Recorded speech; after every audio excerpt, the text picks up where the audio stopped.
Hey everybody, Don Georgievich here, Job Interview Tools. In this video, I'm going to show you the formula for answering behavioral questions. And then I'm going to break it apart and give you all the strategies that you need to implement the formula. And then I'm going to give you a couple of examples to show you how it's done. Sound like a good plan? So let's get started. Let's talk about how to answer behavioral interview questions using the STAR formula.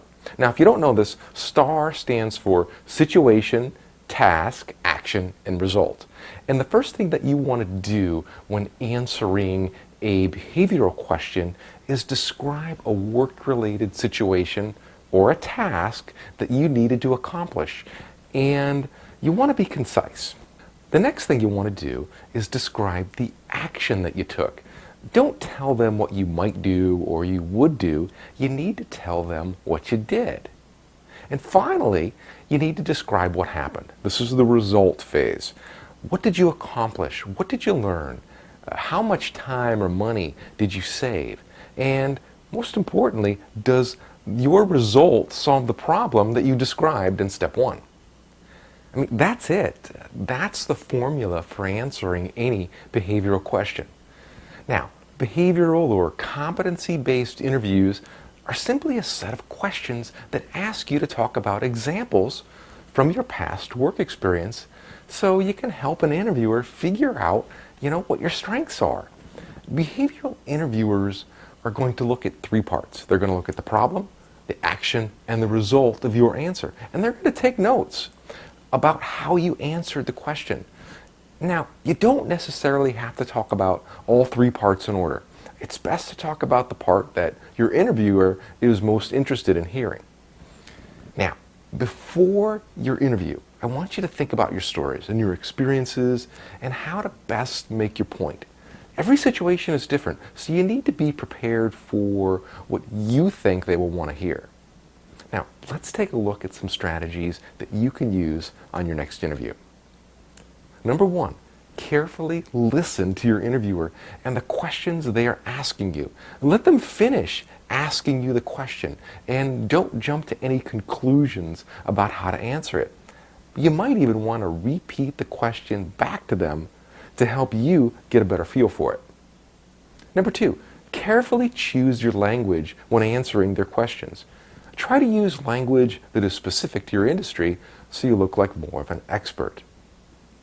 Number three, before your interview, research keywords, terms, buzzwords that might be used by the company that you're interviewing with and incorporate that language into your answers.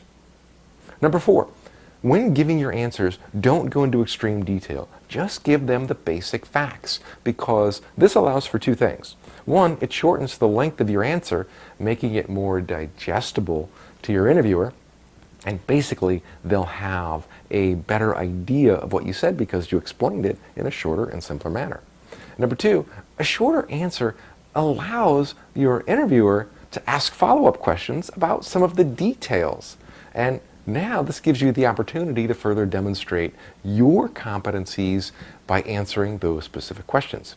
And you'll see what I mean in my examples that I give later in this video. Okay, back to the list. Number five. Carefully choose examples from your past that you want to talk about. And I say that because if you're unwilling to go into detail about certain topics, then avoid bringing those up in the first place. Number six, one of the best tips I have for you is not to blame anyone for failure when answering an interviewer's questions. Even if someone else is to blame, it's your goal to remain positive when answering their questions.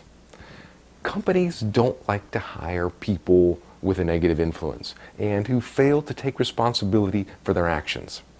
The only person that you can blame is yourself. Everyone else is off limits. You're not there to defend yourself. You're there to get hired. So don't act like you're there to defend yourself. Number seven, the best way to answer their questions is to talk about the most important part first. This strategy simply applies to our human nature. We like to hear the best part first as it keeps us interested in the conversation. And when you do this, it's easier to keep them interested in you. Now, I want to cover 7 behavioral guidelines that will better prepare you for your next interview.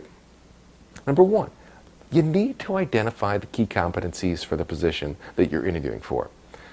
Basically, you need to know how your strengths relate to the requirements for the position. And number two, look back to your work history. What are some of your strongest accomplishments that demonstrate you are highly skilled in each of the key competency areas for the position? Number three, it's best not to list all of your accomplishments on your resume, so you have other accomplishments to talk about during your interview. Number four, choose accomplishments that are relevant to the job, that fully demonstrate your skills. Don't talk about unrelated strengths because they don't want to hear them. They want to hear what's related to the job. Number five, think about the best way you can explain your accomplishments to an interviewer. Number six, try not to prattle on with your answers. Keep them short and to the point.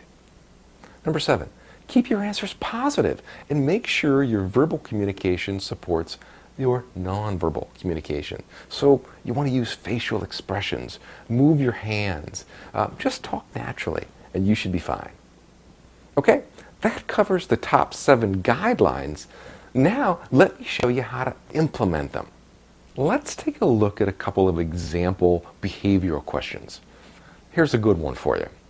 Give an example of a time you had to take charge in changing a corporate policy.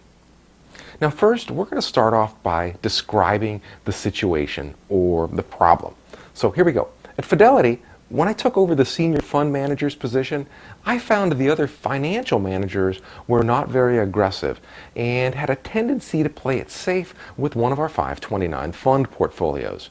Being conservative was good because the fund did not lose any money, but at the same time, it had a very low return rate. Then we're going to go into the action part. This is where we tell them what we did. So for the next 9 months, I worked towards educating other fund managers about diversifying and taking about 20% of the 529 fund and putting it into hedge funds and various other investment strategies with the hopes of boosting the fund's performance. I worked directly with all of the managers and showed them the benefits as well as the mitigated risks of my plan. Now we're going to go and we're going to give them the result. We're going to tell them how it worked out. Here's the result. We received support from upper management and the CEO of Fidelity to change our policy and allow up to 20% of the 529 portfolio to be invested with hedge funds and other more risky investments. Within a 12-month period, fund performance was up 17%. And that's it. That's all you have to do. A short and sweet answer is all that is needed to satisfy the interviewer for a question like this. Now, if you noticed, I tied the result back to the original problem. The problem was low fund performance. The action I took was to educate fund managers to be more aggressive. The result was improved fund performance. Pretty cool, huh? That's what you want to do. So let's do another one so you get the hang of this. Here's the question. If someone on your team didn't do his job, how did you resolve this problem? Now, the key to answering this question is by using an example from one of your past jobs of how you've had this problem before and what you did to resolve it. So here's the situation.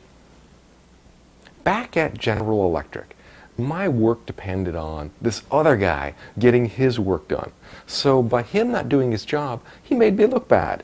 And the last time this happened, our whole team was at risk of missing an important deadline if he didn't pull through. Then we want to tell them what we did to solve the problem, the action part of our answer. I scheduled some time to speak with him in an attempt to find out what was slowing him down. And as it turned out, he was confused and not clear of what was expected of him, and he did not know how to move forward. I then helped him prioritize his tasks to where it made sense to him. So for the next 2 weeks, I paid more attention to him, and I made it a priority to stop by his desk and follow up with him to make sure that he remained on track. And now we're going to go in, we're going to give him the result. We're going to tell him how the whole thing worked out. Here's the result. This only took an extra 20 minutes out of my day, but was well worth it because we completed our project on time. I also didn't have to talk with his supervisor to get this done.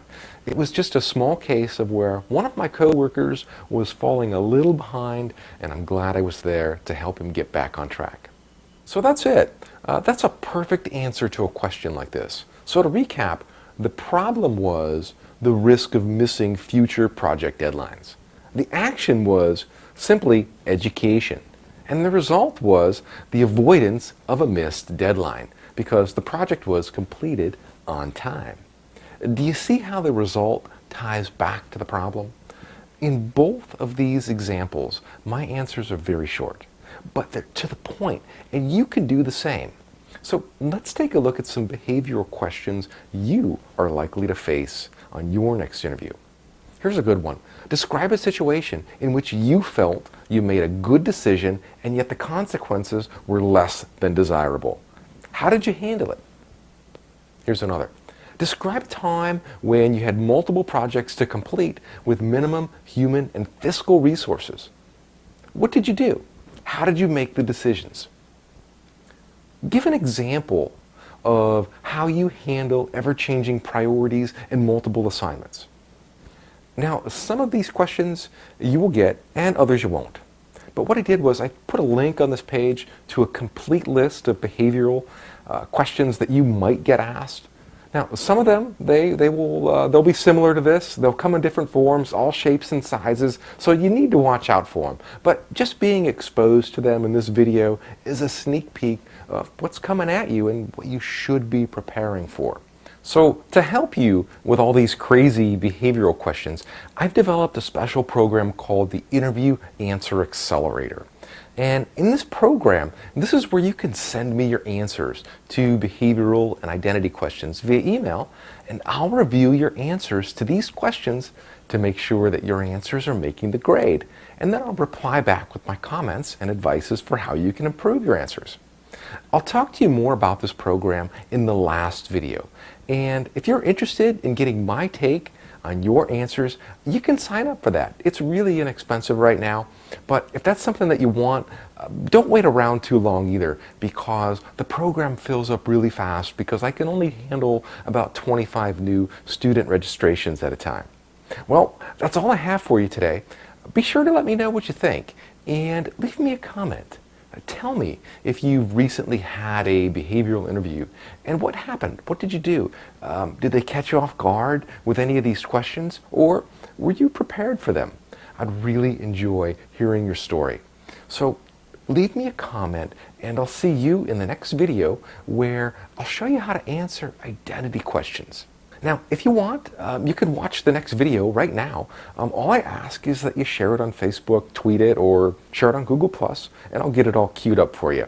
Or you can wait a day or two, and I'll send you an email with a link that'll take you directly to that video. I'll see you soon. Hi, Don. This is Karen. Thank you so much for helping me out with getting the new job.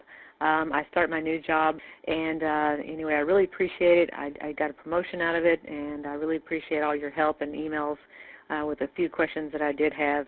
And the guide was very, very easy to follow, and I directed a few people, some of my friends, to your website. So thanks again. Bye-bye.